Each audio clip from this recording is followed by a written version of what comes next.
આને કહેવાય ખેડૂત માટેનું રાહત પેકેજ. આને ખેડૂત માટે રાહત નહીં, ખેડૂતની મજાક કહેવાય. 1 હેક્ટર દીઠ 22,000ની રાહત, એટલે કે 1 હેક્ટર બરાબર 6.25 વીઘા, એટલે કે 1 વીઘામાં 3520 રૂપિયાની સહાય.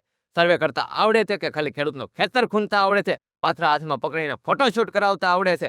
ખાલી બાજુમાં ઉભેલા એકવાર ખેડૂતે પૂછ્યું તો હોત તમારે વીઘા દીઠ ખર્ચો કેટલો થયો છે?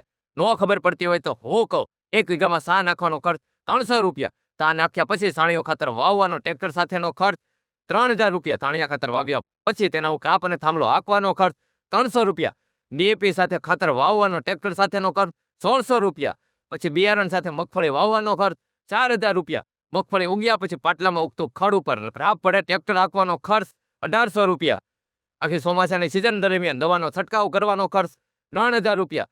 સિંગ કાઢી અને તેનો પાત્રા કરવાનો ખર્ચ 1000 રૂપિયા. પાત્રા મૂક્યા ક્યાં વરસાદ આવી ગયો, એટલે કે ખેડૂતે 1 વીઘે 15 થી 20,000 રૂપિયાનો ખર્ચ કરી નાખ્યો હતો, અને 1 વીઘા દીઠ તમે 3500 રૂપિયાની સહાય કરી, એટલે કે 20,000 રૂપિયા માઇનસ 3500, એટલે કે 16,500 રૂપિયા ખર્ચ ખેડૂતને ચૂકવવાનો બાકી છે. પ્લસ ખેડૂતનો 20 થી 25,000 રૂપિયા નફો ધોવાઈ ગયો.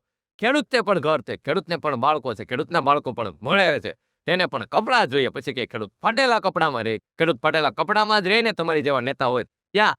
હવે તો કા ખેડૂતનું દેવું માફ કરો, કા પછી 1 વીઘા દીઠ 20,000 રૂપિયા ખર્ચ પ્લસ 25,000 રૂપિયા નફો, એટલે કે ટોટલ 45,000 માંથી તમે ખેડૂતે 3500 રૂપિયા આપ્યા છે ને, એટલે કે 8% રાહત આપી છે ને, તો ખેડૂત પણ તમને 56 સીટમાંથી 10 સીટ આપીને ક્યાંક 8% રાહત ન આપી દે.